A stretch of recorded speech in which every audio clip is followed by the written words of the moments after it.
Madame, Messieurs, chers téléspectateurs, bonjour, bienvenue à cette émission Talk Hebdo.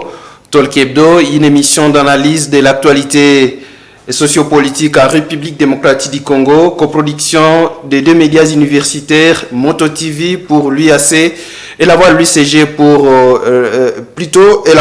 pour l'Université catholique du Graben. Pour aujourd'hui, Madame, Messieurs, nous allons parler de la situation sécuritaire au Nord Kivu.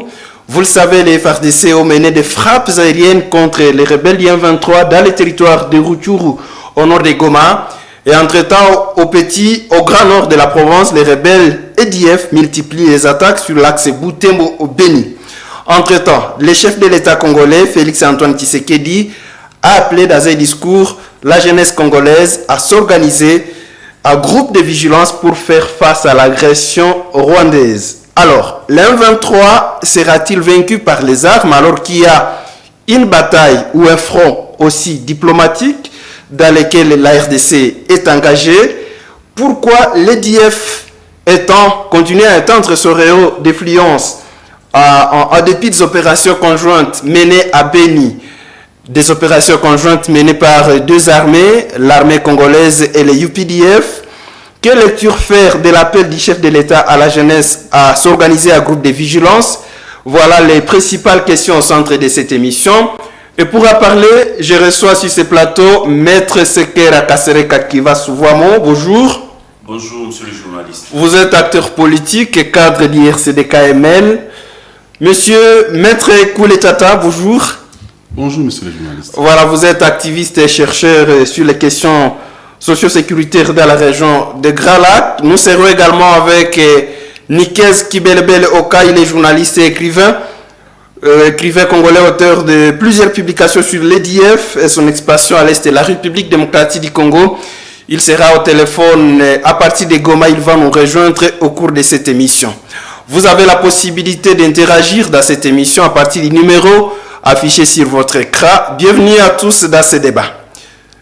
Sans plus tarder, je vais commencer par vous, Maître Sekera, qui va souvent, vous le savez, les FARDC ont mené depuis mardi dernier les frappes aériennes contre les positions des rebelles bien 23 à Tchandjou, Runyonyi et d'autres agglomérations des collines dans le territoire de Rutshuru, frontalier avec l'Ouganda voisin, des frappes sur lesquelles l'armée n'a pas trop communiqué en termes de bilan. Mais entre-temps, la République démocratique du Congo est engagée sur le front diplomatique avec l'accord de Luanda. Un autre protocole a été signé en Égypte. La RDC a été représentée par son premier ministre pour demander en fait aux groupes, à la RDC, à toutes les parties au conflit d'essayer de privilégier la voie du dialogue. Le M23 sera-t-il vaincu par les armes ou par des voies diplomatiques? Maître Sekera. Oui, si je peux directement répondre à votre question, c'est que le M23, ce groupe fantoche, doit être vaincu militairement parce que on a l'expérience. En fait, le M23, c'est une autre forme du CNDP, mais la réalité, le M23, comme on l'a dit, heureusement, aujourd'hui, les positions du gouvernement sont très claires. Il s'agit plutôt d'une agression rwandaise, une énième, parce que moi, je dirais même qu'on est dans une sorte... nous sommes dans une perpétuelle agression du Rwanda qui, en fait, par ruse, utilise certaines personnes. Parmi elles, bien sûr, il y a un certain nombre de Congolais aussi qui, malheureusement, jouent ces rôles-là de traîtres pour couvrir de vitrines plus ou moins présentables du Rwanda. Et donc, pour moi, avec tout ce qu'on a vu depuis le début, le CNDP, donc en fait, tout ce qu'il y a eu comme accord, on sent que ça ne nous a pas aidé. Et ça ne nous a pas aidé pourquoi? Bien sûr, en politique, même lorsque vous êtes en train de vous battre militairement, bon, quelque part, il faut toujours ouvrir un couloir diplomatique, c'est pas encore mauvais, parce qu'en fait, c'est dans la diplomatie qu'il faut expliquer au Rwanda que le Rwanda n'a pas intérêt de continuer de faire sa politique en déstabilisant la RDC. Et donc, mais aussi ce qu'il faut savoir, ce sont les rapports de force qui comptent. Donc, il faut frapper militairement, avoir le dessus, et maintenant, cela va faire assez qu'on puisse négocier tout en étant fort. Donc, alors, entre-temps, le Parlement congolais, l'Assemblée nationale précisément, a adopté une résolution demandant au gouvernement de ne pas dialoguer, de ne pas intégrer les groupes armés ou les membres des groupes armés dans les forces de défense et de sécurité. Et pourtant, c'est la revendication des M23. C'est la principale revendication des M23. Voilà pourquoi, d'ailleurs, ils privilègent les dialogues. Bon, en fait, ce qu'il faut dire, c'est qu'il y a eu une erreur dans la gestion de ce dossier. En fait, qu'est-ce qui s'est passé? Vous savez, quand les M23 étaient défaits militairement en 2013, il y avait eu une décision en Nairobi où certaines personnes n'avaient pas été éligibles parce que ces personnes-là étaient reconnues comme récidivistes, et ayant été reconnues comme telles, ces personnes, leur liste a même été envoyée à l'auditorat général des FARDC pour les poursuivre militairement. Mais dans les négociations qu'il y a eu, les négociations secrètes qu'il y a eu au Rwanda sous la facilité, parce que vous savez, lorsque le président de la République est arrivé au pouvoir, lui, il a fait, comment je peux dire, il a présumé la bonne foi dans le chef du gouvernement rwandais, dans le chef du président Kagame, et jusqu'à l'appeler même son ami. Et c'est ainsi qu'il y a eu des négociations entre le gouvernement et le M23 sous la facilitation du Rwanda.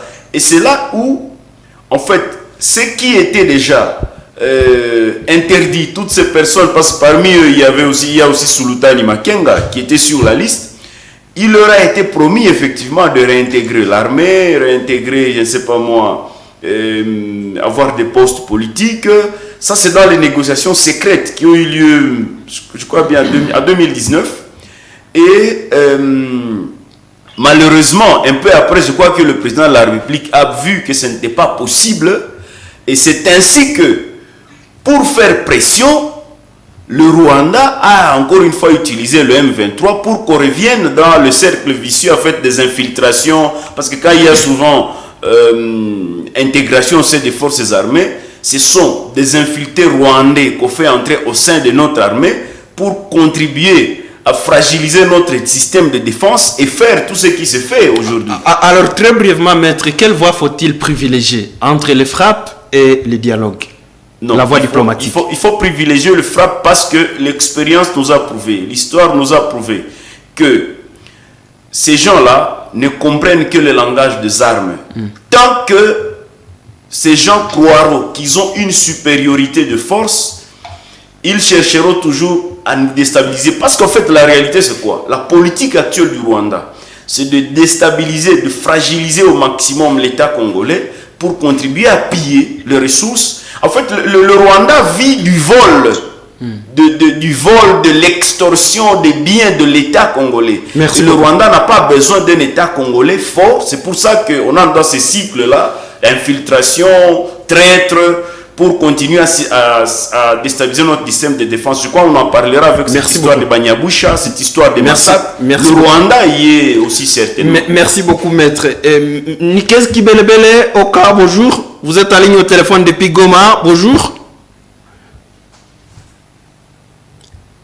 Nikes, bonjour. Bonjour, mon frère. Voilà, vous êtes en ligne au téléphone depuis Goma. Je le disais, vous êtes journaliste et écrivain congolais, auteur de plusieurs publications sur les EDF. Mais pour l'instant, nous parlons de la guerre du M23, la guerre dans laquelle sont engagées les forces armées de la République démocratique du Congo contre les terroristes du M23 appuyés par le Rwanda. Il y a plusieurs fronts. Au même moment qu'ils se font des frappes contre cette rébellion, la République démocratique du Congo est engagée également sur un front diplomatique avec l'accord de Luanda et toutes ces autres démarches dans laquelle est engagée la République démocratique du Congo. Quelle est la voie qu'il faut privilégier, Nikez?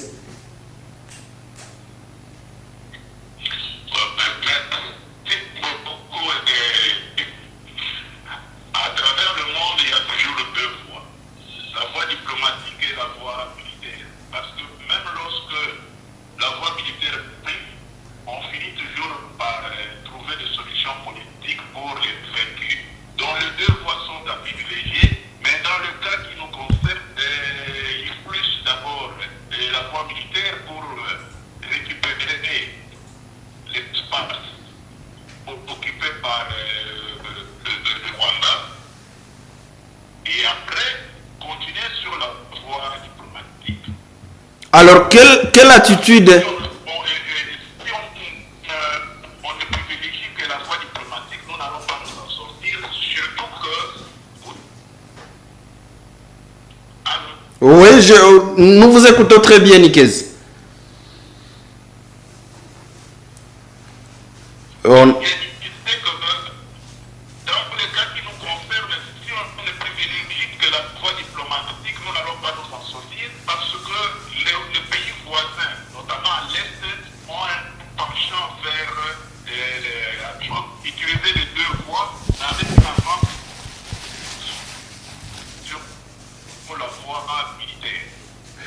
Alors, quelle lecture faire de l'attitude de la République démocratique du Congo?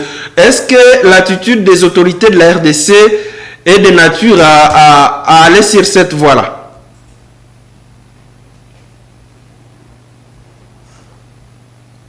Allô? Parce que le chef de l'État l'a dit, il avait privilégié la voie diplomatique qui a montré ses limites. Et maintenant, nous sommes sur les deux voies parce que il y a de cela 2 semaines, on ne parlait pas de la à chaque fois, on demandait l'aide de l'aviation de la Nations Unies et elle n'est pas. Maintenant, nous avons nos avions, cela signifie que la République démocratique, il faut utiliser de c'est ce qui est en train d'être fait.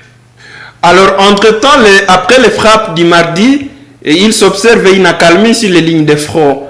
Est-ce que cela n'est pas de nature à donner du temps à l'ennemi de s'organiser?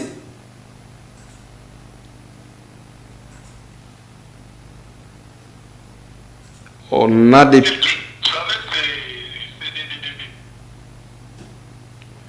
Oui, Nikez, vous avez la parole. On a des petits soucis de liaison téléphonique avec Nikez Kibelebele. Je me tourne vers Koulé Tata. Je rappelle que vous êtes activiste et chercheur sur les questions sécuritaires dans la région de Grand Lac. Nikez, on va revenir vers vous et puis après, le temps pour nous d'améliorer la ligne téléphonique et qu'il y a des petits soucis. Donc la réalisation va essayer de vous recontacter sur une autre ligne pour essayer d'améliorer votre couverture téléphonique. Merci donc de rester avec nous. Le temps pour moi de me tourner vers Koulé Tata. Vous êtes, je le disais, activiste et chercheur sur les questions sécuritaires dans la région de Grand Lac.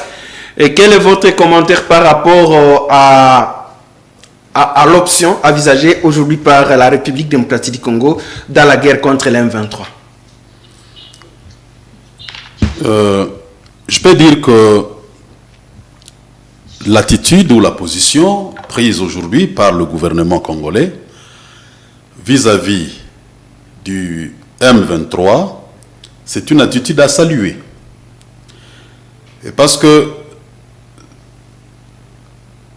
comme mes prédécesseurs venaient de le dire, le gouvernement a essayé de privilégier la voie diplomatique qui n'a pas marché. Et le Rwanda, dans son orgueil de tous les jours, s'est entêté et dans sa position d'agression. Et il fallait qu'on change de cap, qu'on amorce une procédure militaire. Mais il y a quand même des concepts qui sont mal utilisés.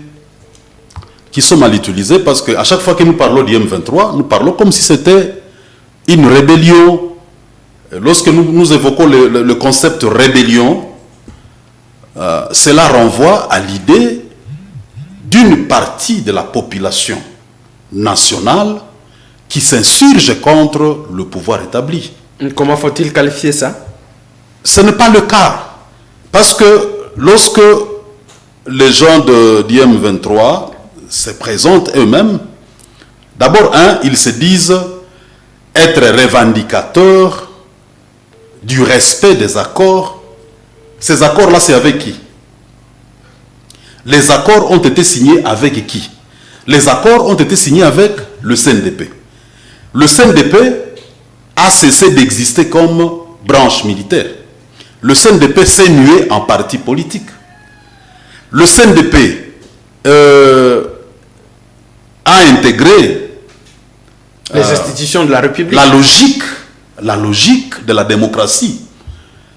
Alors, lorsque quelqu'un vient, un intrus, vient et il dit, eh bien, je m'institue au nom et sur base des accords. Et les accords qui ont été signés par quelqu'un d'autre. Parce que le CNDP n'était pas une personne physique, c'était une personne morale. Alors, la personne morale, la question, n'existe plus comme branche armée insurgée. Alors, si aujourd'hui le M23 n'est pas une rébellion, il a quelle nature? C'est-à-dire, sur le plan de droit, le CNDP, le M23 n'existe pas. C'est un statut ambigu. Donc, et comment faut-il les traiter? Celui qui a signé les accords s'appelle CNDP. C'est le CNDP qui devrait revendiquer aujourd'hui. Donc, on devrait avoir le CNDP au front, en train de se battre, de revendiquer le respect et l'application des accords. Mais quelqu'un d'autre qui vient et qui se dit, moi je m'appelle M23, je revendique l'application des accords que lui n'a jamais signé. Donc ça, c'est une ambiguïté sur le plan de droit. Par ailleurs, nous savons que le CNDP lui-même, le CNDP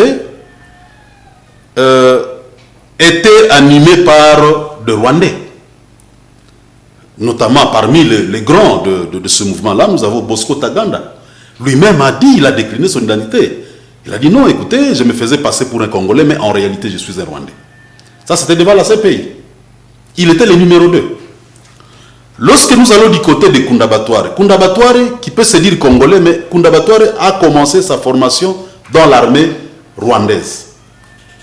Et vous savez que c'est de principe que de métiers ou de professions comme l'armée, la première des conditions pour se faire recruter, pour l'intégrer, il faut avoir la nationalité de ce pays-là. Ça, c'est la première des conditions. L'exception, c'est par rapport aux légions, disons, aux éléments de la légion étrangère, par exemple, en France.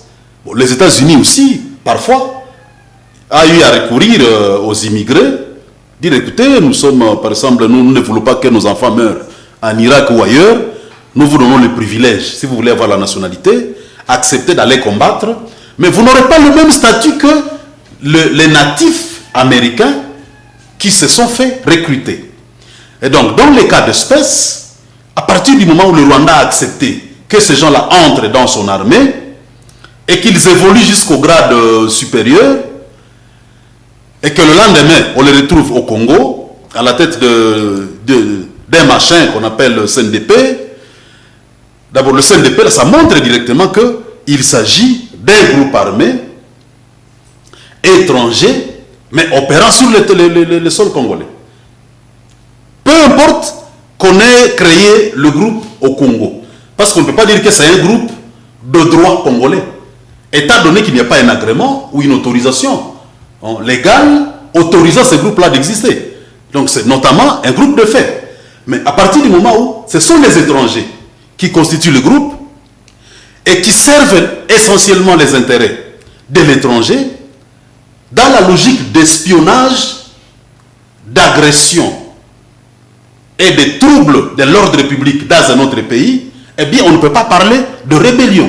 Ni le CNDP, ni le M23 on ne peut pas les qualifier de rébellion. Alors, comment faut-il les traiter aujourd'hui?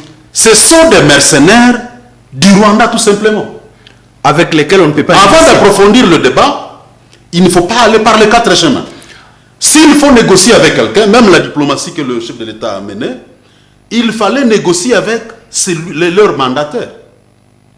Le Rwanda. Le Rwanda. L'acteur moral, c'est le Rwanda. Alors, quelle option faut-il privilégier au stade actuel? Au stade actuel, vous savez, lorsque nous rentrons sur le terrain des relations internationales... Rapidement, pour une minute, oui. Parce que je dois donner la part. On doit aborder un autre sujet. Dans les concerts des nations, il n'y a que des intérêts, il n'y a pas d'amitié. Étant donné que le Rwanda n'a jamais, comme mon prédécesseur l'a dit, n'a jamais entendu d'une bonne oreille le langage de la diplomatie, eh bien, il fallait recourir aux armes, à la puissance des feux. Et ce qui est en présence, donc sur la table, c'est que le Congo a toujours été négligé. Le Rwanda a toujours pensé que le Congo ne peut pas faire face à lui. Ce qui est faux, parce que le Congo, le calcul simple est que le Congo compte 100 millions d'habitants. Le Rwanda ne peut pas dépasser 10 millions. Si nous prenons les jeunes actifs aujourd'hui, nous les recrutons, nous les mettons dans l'armée, nous pouvons facilement réunir 60%. Alors, sans commencer même par les recrutements, aujourd'hui, est-ce que, à part l'armée de la République démocratique du Congo, la RDC est-elle capable de faire face à une guerre dans laquelle le Rwanda apporte son appui? Écoutez, très brièvement, parce que le Congo est capable de faire face. Merci beaucoup. Tout ce qui, peut-être les détails viendront après. Les détails viendront après parce qu'on doit aborder le deuxième sujet. Vous avez eu vos minutes, vous êtes parti, monsieur Maître Sekera, qui va souvent. L'axe Butembo-Beni n'avait jamais été attaqué jusque-là, en tout cas par les rebelles de l'EDF à Beni. Maintenant, on compte 2 attaques à l'espace de 3 semaines. La première a ciblé la localité de Maboya, faisant 8 morts. La deuxième, c'est celle déplorée, mercredi dernier, qui a ciblé la localité de Kabacha et qui a fait 3 morts et de nombreuses personnes portées disparues. Alors, on se rend compte que l'EDF est en train de tendre son rayon d'action, son rayon d'influence, après les axes Mbao-Kamango, Beni-Kasindi, Beni-Mambasa. C'est maintenant l'axe Beni-Butembo qui est affecté. Pourquoi l'ADF continue-t-il de tendre ce rayon d'influence alors qu'il se déroule à Beni et à Nituri des opérations conjointes dans lesquelles sont engagés l'UPDF, l'armée ougandaise, et les FARDC, l'armée congolaise? Maître. Oui, merci pour la question. En fait, sur cette question de Beni-Ituri, pour moi, personnellement, c'est une question qui est très mal gérée. Très mal gérée. Depuis le temps de Kabila, d'abord, c'est le régime qui a en fait, dans lequel ces massacres sont nés et qui est impliqué. Parce qu'en fait, ce qu'on ne dit pas, c'était d'abord des crimes d'État du temps de Kabila. Et la preuve, c'est qu'il y a un certain nombre de personnes qui sont sous sanction, dont certains officiers. Celui qui était le commandant des opérations, il est sous sanction du Conseil de sécurité de l'ONU et présenté par l'ONU comme en fait celui qui a monté cette nébuleuse qu'on appelle ADF. Parce qu'en réalité, quand on dit ADF, ça prête à confusion. On croirait que ce sont les rebelles ougandais ADF, mais en réalité, c'est plutôt une multitude de groupes qui tuent. Et parmi lesquels il y a certains militaires FARDC qui sont cités, dont l'un qui est sous sanction, le général Mundos. Malheureusement, aujourd'hui, il est inspecteur adjoint au sein des FARDC, parce que, comme vous le savez, sur le plan du droit, nous sommes tous ici juristes. À part Nikez, qui est journaliste et chercheur. Oui, je voudrais rappeler que l'article 24 de la charte de l'ONU et l'article 25, quand vous les lisez, ces articles-là, les États membres de l'ONU ont consenti que ce que le Conseil de sécurité fait dans le cadre de sa mission les engage. Et nous, nous sommes membres de l'ONU. Et donc, lorsque le Conseil de sécurité met sous sanction un officier de notre armée et qu'on le maintient, c'est pas, ça ne se comprend pas, c'est une absurdité. Au-delà de ça, il y a un certain nombre de régiments qui sont aussi cités par notamment le BCNUDH. Il y a plusieurs officiers des FARDC qui sont cités dans cette histoire parce que déjà, celui qui est présenté d'avoir monté ce phénomène, c'est déjà un officier des FARDC. Et donc pour moi, lorsque on décrète l'état de siège, c'est une solution inadaptée. Pourquoi? Parce que ce qu'il fallait faire, et depuis le début, si vous suivez même tous les mémorandums, y compris le message de la Cinco d'avril 2021 ou 2022, je ne sais pas, mais il y a un message là, c'est du mois d'avril du 8, où il est toujours dit qu'il faut enlever des forces armées de la RDC tous les anciens militaires du M23, du CNDP, du RCD Goma. Ça n'a jamais été fait. Parce que la vérité, c'est quoi? Quand vous voyez les opérations telles que ça se déroule, depuis le début jusqu'à aujourd'hui, depuis le 2 octobre, quand vous lisez même le rapport des députés qui étaient chapeautés, c'était une délégation chapeautée par l'honorable Élisée Mounembwe. On vous donne par exemple, il y a un cas dans lequel on vous dit dans ce rapport qu'un jour, une rescapée quitte les lieux où on est en train de massacrer, arrive dans un camp militaire. Et dans le rapport, on précise, on dit pendant ce temps-là, les cris des gens qui étaient en train d'être égorgés parvenaient jusqu'à la position militaire. Mais lorsque le rescapé arrive là, le commandant dit interdit à toute personne d'aller secourir.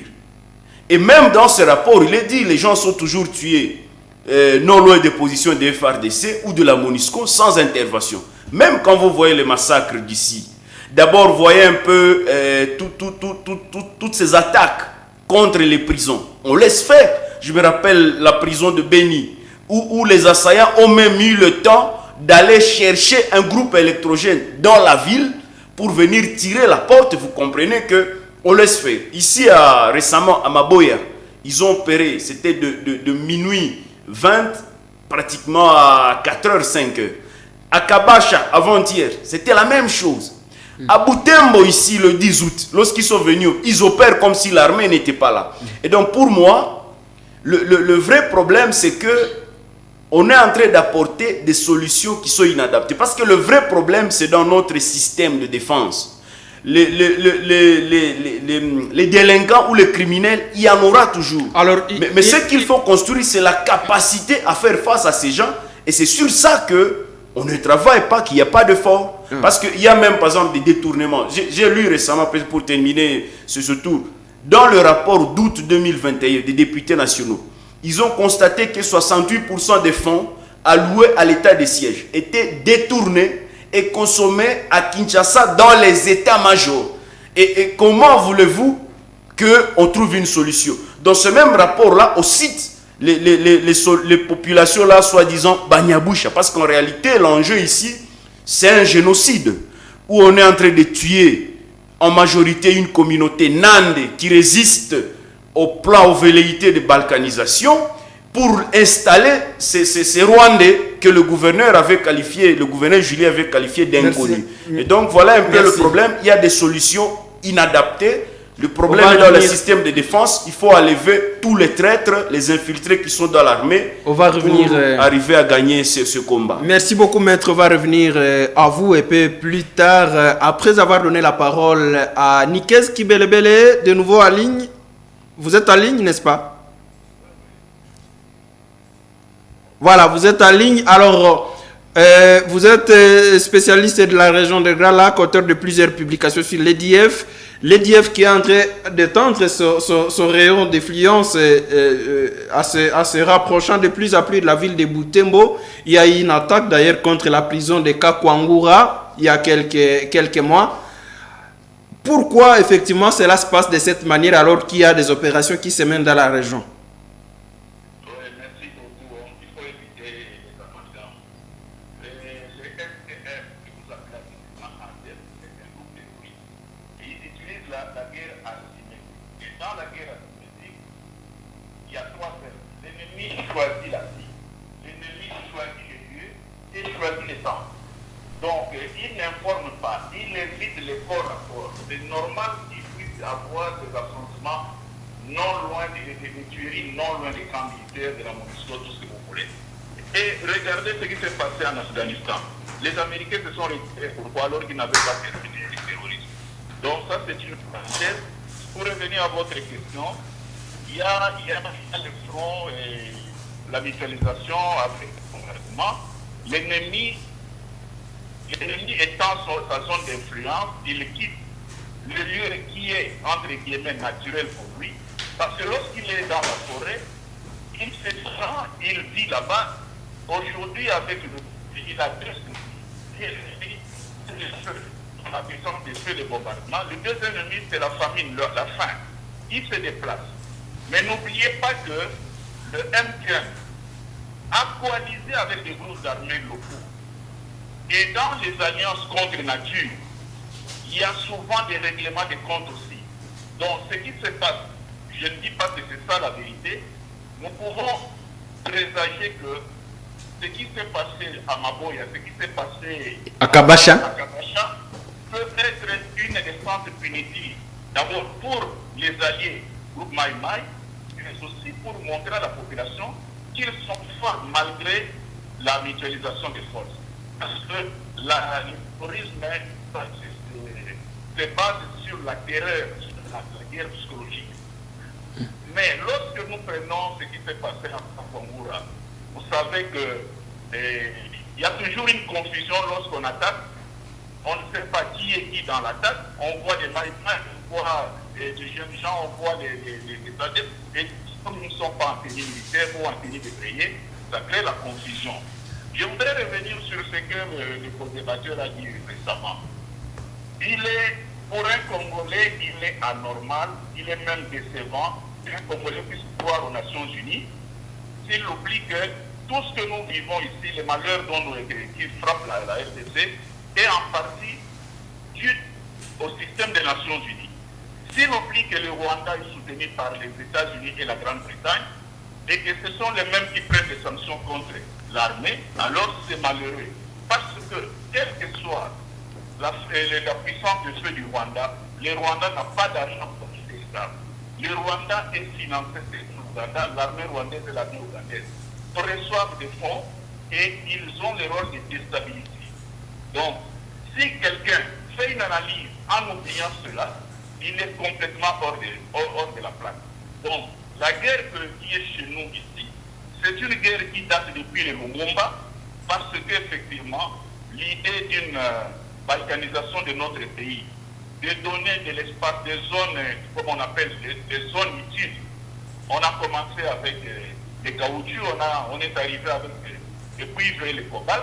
Vous avez vu dans les années 80-90 des tentatives de guerre de sécession au niveau du Katanga, qui ont commencé même en 60. Et aujourd'hui, nous sommes dans la zone utile de l'Est où il y a les coltans et les niobium qui servent à la fabrication des fusées et des réacteurs. C'est comme ça que les grandes puissances, notamment anglo-saxonnes, tiennent à cette balkanisation. Alors, un sous-traitant à qui on a donné le rôle effectivement de nous affecter. Alors, Nicaise, le phénomène massacre date de 2014 et chaque fois ce qui est présenté, c'est cette guerre asymétrique que nous impose l'EDF.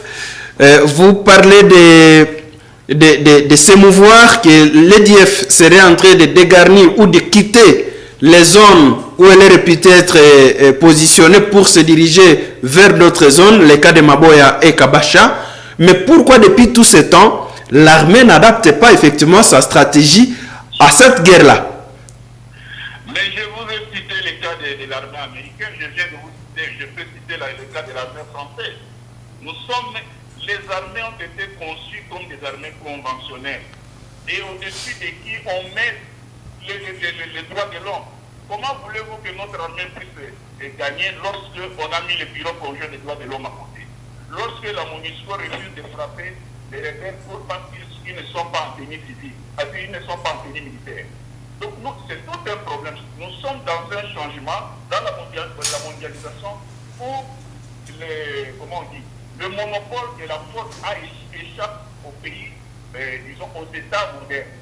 Ça veut dire que, en vous entendre parler aujourd'hui, les FARDC ne peuvent pas tirer sur les rebelles de l'EDF parce qu'il y a des enfants parmi eux ou des femmes. C'est cela? Alors là, vous avez mal compris. Lorsqu'on prépare une attaque, les FARDC n'ont pas d'avion. Ils sont en appui à la MONUSCO. Lorsqu'il s'agit de bombarder une position ennemie, la MONUSCO refuse parce qu'ils disent que ces gens ne sont pas en tenue militaire. Si vous n'avez jamais appris cela, je vous l'apprends. Voilà pourquoi d'ailleurs aujourd'hui, nous sommes obligés d'avoir nos avions. C'est ça. Donc, pour revenir à ce que nous disions, nous sommes maintenant la mondialisation avec les systèmes de guerres asymétriques à travers le monde. Je vous ai dit tantôt que les États-Unis, après 20 ans, ils viennent de se retirer de l'Afghanistan sans avoir terminé. La France va se retirer des opérations Barkhane. Dans 6 mois, ils vont sortir du Sahel. Parce que l'ennemi utilise la guerre asymétrique. Maintenant, il faut réadapter. Il faut réadapter les troupes, les unités spéciales dans ce genre de guerre. Et pour réadapter, il faut nécessairement l'appui de la population. Et quand nous revenons sur l'appui de la population qui est le renseignement, vous allez vous rendre compte, même lorsque vous parlez du massacre de Denis commence en 2014. Mais après que les massacres n'ont jamais commencé en 2014, lisez les rapports de la société civile. Au moins, en 2013, il y avait plus de 900 personnes kidnappées par les ADF. Donc, c'est une lecture biaisée des gens qui ont pompé de faux rapports, parce qu'aujourd'hui, même quand on cite Mundos, mais Mundos n'est plus au front depuis 2016. Mais il reste dans l'armée. Pardon? Il reste tout de même dans l'armée. Mais quel est son niveau de nuisance? Il est dans l'armée. Vous oubliez que Mundos commandait au front, et au-dessus de lui, le commandant de la 3e zone de défense qui avait l'administration, c'était le général Kasereka. N'oubliez pas ça, ça c'est l'histoire. Lorsqu'on prend des sanctions sur des officiers, notamment Mundos, et le co-débatteur a dit que c'est Kabila qui a créé. Dites-moi dans la famille du président Kabila, qui a été sanctionné? Il faut faire des analyses froidement. Si c'est le président Kabila qui a créé l'État d'Est, les Nations Unies prennent des sanctions contre les généraux, mais ils laissent la famille du président Kabila. Vous ne pouvez pas vous poser des questions pourquoi ces deux fois des mesures. De toute façon, vous savez que les ADF existent avant même Joseph Kabila. Les ADF sont un groupe terroriste islamiste. Aujourd'hui, ils ont créé la province Afrique centrale de l'État islamique. Alors, parmi les solutions envisagées par les chefs de l'État, c'est à travers son appel à la jeunesse de s'organiser en groupe de défense, à groupe de vigilance, pardon. Quel est votre commentaire là-dessus? Mais d'abord, nous avons une armée qui est sous-équipée en effectif. Quand vous prenez notre armée, regardez, les troupes viennent du centre-ouest, parce que quand vous prenez la zone est, il y a 120 groupes maïmaï, groupes armés plutôt. Mais ces 120 groupes armés sont composés notamment de la jeunesse. Donc aujourd'hui, même lorsque nous faisons une comparaison avec le Rwanda, nous faisons une mauvaise comparaison. Parce que le Rwanda a 26 000 km² avec 12 millions d'habitants et 80 000 militaires. Nous avons 2 345 000 km² avec 100 millions d'habitants. Mais notre armée n'a même pas 1% de la population congolaise. Les 1% de la population congolaise, c'est 1 million. Or, notre armée est dans les 150 à 200 000. Donc, nous sommes une armée sous-équipée en effectif. Il faut effectivement renforcer les effectifs, recruter les gens. Je suis très content de voir l'engouement, comment les jeunes de l'Est, de l'Ituri, de Kivu, veulent entrer dans l'armée. Parce que le jour où tous ces jeunes comprendront que la survie de la nation est dans les forces armées, nous allons gagner. Ça sera un grand pas. Donc, nous avons une armée sous-équipée en effectif. Contrairement à tout ce que les gens racontent, les 1% de 100 millions, c'est 1 million. Notre armée n'a même pas les 0,1%. Parce que nous avons une armée qui tourne autour de 200 000. Donc, commençons d'abord par recruter. On peut recruter des jeunes, et surtout des jeunes qui sont dans les territoires où il y a l'instabilité. Et posez-vous la question aussi, comment voulez-vous, quand on a ça pour les FRDC qui ont terminé ça, vous nous dites comme les FRDC, il n'y a les FRDC, comment expliquer qu'à l'Est, les mêmes FRDC sont incapables de terminer cette guerre? Donc c'est des questions qu'il faut se poser, mais je vous dis, le soubassement de cette guerre est économique et cette guerre est soutenue par la Grande-Bretagne, par les États-Unis. Et c'est eux qui arment le Rwanda et l'Ouganda. Ils l'ont fait avec la Somalie, ils l'ont fait avec le Soudan, ils l'ont fait avec l'Éthiopie. Et aujourd'hui, chez nous, ils croisent une certaine réticence, un certain obstacle parce que la population congolaise, dans son ensemble, veut rester dans ce Congo hérité de 1960, date de notre indépendance. Voilà, merci beaucoup Nikes Kibelebele. Maître Koulé Tata, cet appel du chef de l'État à la jeunesse de s'organiser à groupe de vigilance, pratiquement comment cela est compris? Quelle est votre compréhension des groupes de vigilance dont parlent les chefs de l'État? Bon, à mon avis, le concept groupe de vigilance, c'est un concept au contenu très ambigu. Ambigu pourquoi? Parce que la vigilance a toujours été là. La population de Beni et de partout ailleurs a toujours dénoncé, n'est-ce pas, la proximité de l'ennemi de ces localités d'habitation. Mais nos militaires, comme mon prédécesseur l'a dit, ne réagissent pas. Il y a beaucoup de cas sur légion. On alerte la MONUSCO ne réagit pas.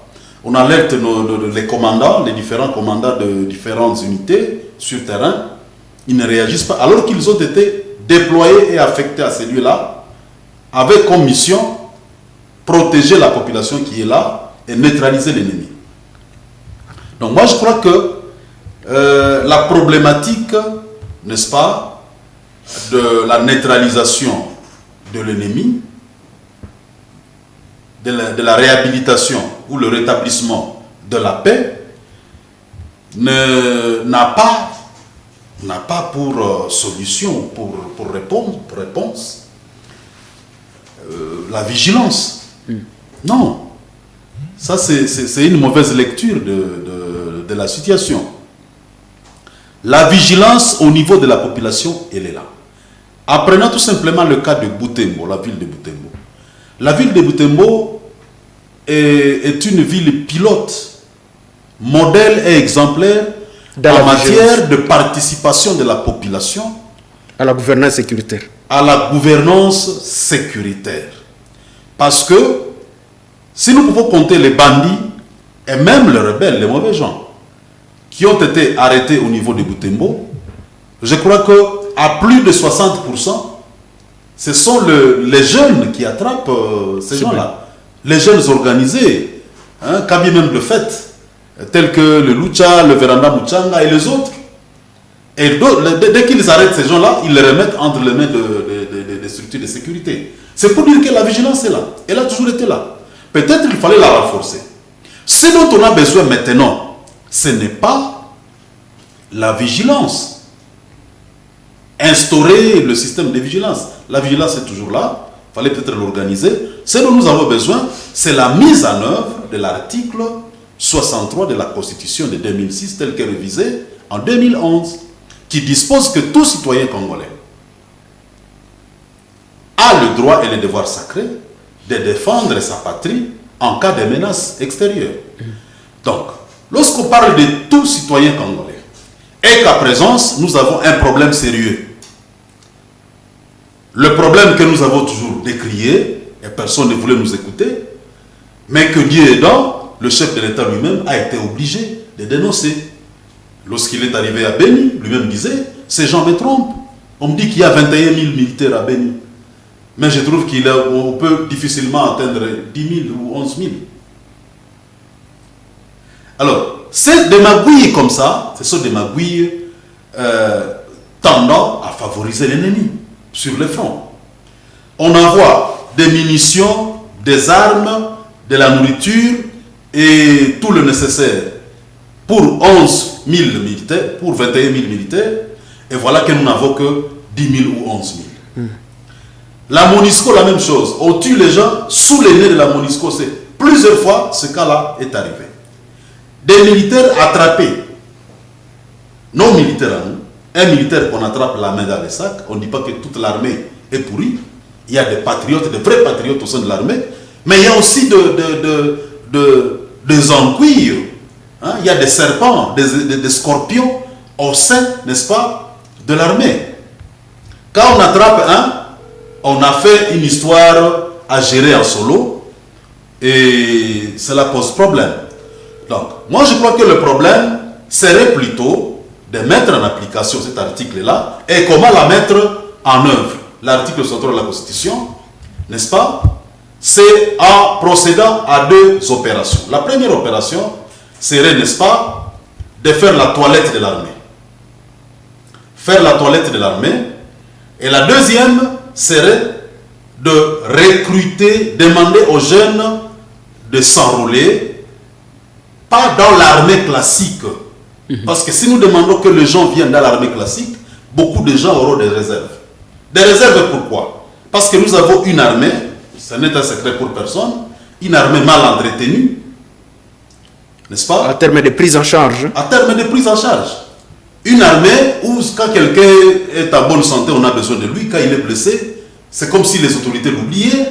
Des choses comme ça. Les enfants des militaires n'iront pas à l'école alors que les autres vont à l'école. Ce sont des choses qui risquent de démotiver les gens, d'empêcher que les gens s'enrôlent avec engouement dans l'armée. Alors, moi, à ce temps, j'avais proposé dans mon plan, le plan de sauvetage ou du salut, le plan de sortie de ce problème, j'ai proposé la mise sur pied de ce que nous appelons le corps des volontaires, hein, le corps des volontaires pour le salut de la République, de la République. Rapidement, parce qu'on me signale qu'il ne nous reste que 3 minutes. Dans les 3 minutes, c'est qu'il y aura 2 minutes et vous, il ne vous reste qu'une minute. Et rapidement, vous pouvez développer votre plan là que vous avez proposé. Et il fallait recruter les gens dans un système non pas militaire mais paramilitaire. Donc chacun se réveille chez lui à 6 h du matin, il est dans un terrain, dans sa commune, il subit une petite formation de maniement d'armes, un peu de dose de patriotisme, tactique militaire, à 8 h il va au boulot, l'étudiant va aux études. En dehors 2 mois, il aura acquis une formation nécessaire. Et on ne va pas les doter d'une arme. Lorsque les militaires se trouveront dépassés par le feu ennemi, eh bien, cela pourrait venir renforcer l'armée, appuyer l'armée. Et l'avantage que cela présente, c'est quoi? C'est qu'on ne saura pas infiltrer la population comme on infiltre facilement les militaires. Notre armée est forte, mais le problème c'est que l'armée est infiltrée jusqu'à la moelle épinière. Alors, est-ce que ce n'est pas ce qui ressort de l'appel du chef de l'État? Est-ce que ce n'est pas ça la logique même du chef de l'État? La logique... Les groupes de vigilance est différent de l'intégration au sein des groupes armés, plutôt au sein de l'armée nationale. Le groupe de vigilance, quel est le contenu de ce concept-là? Comment est-ce qu'on va constituer ce groupe-là? Rien n'est dit. Le groupe de vigilance, c'est dans le quartier. On peut rester vigilant en état chez soi. Et on ne va pas aider, appuyer l'armée réellement au front. Alors moi je crois que très vite, s'il fallait que le chef de l'État aille plus loin, ce qu'il devrait faire, il fallait faire une démarcation qu'une partie des jeunesse entre dans l'armée et que les autres deviennent des paramilitaires et ils vont les devenir comment? Disons, comment est-ce qu'on va faire que l'armée soit assainie? Il fallait faire 2 sous-composantes, des grandes sous-composantes dans l'armée. On prend une composante du développement où on va mettre tous ceux qui sont considérés comme suspects, étrangers ou nationaux. On prend les enfants qui terminent, des patriotes, qui seront destinés aux opérations et ils doivent avoir leur chaîne de commandement différente de la chaîne de commandement de la composante développementale. Merci beaucoup, Maître Kouletata. Maître Sekera, qui va souvent m'excuser, vous allez réagir au propos de Nikez et puis vous allez placer votre commentaire, votre lecture par rapport à l'appel du chef de l'État à la jeunesse, les appelant à s'organiser à groupe groupe de vigilance, pardon. Oui, d'abord, pour répondre à Nikes, je voudrais lui dire que les États sont dirigés par des lois qui s'imposent à nous. Et quand vous lisez même certains articles, il est dit que les traités qui sont ratifiés ont une valeur supérieure à celle de la loi. Donc, on ne peut pas considérer que, bien sûr, la MONUSCO a failli, c'est une évidence, mais on ne peut pas considérer que l'ONU, c'est un système ennemi, parce que dans l'ONU, il y a tout. Nous apprenons qu'aujourd'hui, on est allé acheter les armes en Russie. Mais la Russie est dans le système des Nations Unies. Donc, l'ONU, c'est un fourre-tout. Et dire que nous allons nous passer de la charte de l'ONU ou des sanctions du Conseil de sécurité, ça c'est peut-être, je peux dire, c'est mal comprendre le fonctionnement des États. On ne peut pas, à moins qu'on quitte alors l'ONU pour dire que non, ces sanctions n'ont pas de valeur. Ces sanctions ont toujours de la valeur et on ne peut pas les prendre à la légère. Parce qu'en principe, pour moi, lorsqu'il y a de telles sanctions, il aurait fallu, parce qu'il y a la présomption d'innocence, mais il aurait déjà fallu que ces personnes soient entendues comme inculpées, pas comme renseignées devant les cours et tribunaux pour qu'elles se défendent ou soient condamnées. Et donc, par rapport au système de Kabila, c'est une évidence aussi, le système Kabila. Quand vous lisez le rapport de 2017 de GEP, du groupe des études sur le Congo, il est là dit clairement que le système ici, le phénomène a été créé pour, n'est-ce pas, d'abord rendre des comptes à une population qui était majoritairement acquise à l'opposition. Et il est dit dans ce rapport que le régime a utilisé le général Mundos. Au-delà de ça, dans le rapport du groupe d'experts de l'ONU du 23 mars 2016, si vous lisez l'article 44, il y a un colonel qui est cité et on dit que M. Moumouza, qui recrutait pour les ADF, travaillait sous la responsabilité d'un colonel, n'est-ce pas, d'un lieutenant-colonel qui travaillait au sein du Conseil national de sécurité. Le Conseil national de sécurité, c'est chapeauté par le Conseil spécial du chef de l'État. Et c'est une fonction tellement facile, ça c'est à l'époque de Kabila. On ne peut pas ne pas lier ces massacres au régime Kabila. D'ailleurs, Moumouza qui recrutait au sein des FARDC, les experts de l'ONU disent qu'il est aussi un officier des FARDC. Alors, votre mot de conclusion par rapport à l'appel du chef de l'État? Parce qu'on est vraiment pris par le temps. Oui, j'avais déjà donné ma position. Pour moi, ce que le chef de l'État a proposé manque un contenu. Mais un peu comme l'a dit mon contradicteur, Maître Joseph, en fait, moi-même, j'ai fait une avant-proposition de loi portant instauration des services militaires rapides et autorisant le port d'armes aux citoyens qui soient en situation de légitime défense au Nord Kivu et à Ituri. Parce qu'en réalité, quand on tue les civils pendant plusieurs heures, 4 heures de temps on tue sans que l'armée ne soit là, les civils ont le droit de se défendre et d'utiliser la force et d'utiliser les mêmes armes que l'ennemi. Merci beaucoup. Et je voudrais ici vous informer qu'il y a un député qui m'a dit qu'il va introduire cette avant-proposition de loi probablement au courant de cette semaine. Merci. Parce que je crois que c'est ça. Aujourd'hui, on est dans une situation, je suis d'accord avec Maître Joseph, il faut doter la population des moyens et des capacités de se défendre en attendant qu'on est en train de réformer l'armée. Talk Hebdo, c'est fini pour aujourd'hui. Merci à vous tous de nous avoir regardés à travers Moto TV, média universitaire de l'UAC, et la voix de l'UCG, média de l'Université catholique du Graben. Cette émission est une coproduction de ces deux médias. Nous étions sur ce plateau avec Maître Sekera, acteur politique, cadre d'IRCD-KML. Merci d'avoir répondu à notre invitation. Nous étions également avec Koulé Tata, activiste et chercheur sur les questions sécuritaires dans la région de Grand Lac. Merci également d'avoir répondu à notre invitation. Nous étions en ligne au téléphone depuis Goma avec Nikes Kibelebele Oka, journaliste et écrivain et auteur de plusieurs publications sur l'EDF. Merci à vous tous et à la prochaine. Merci bien.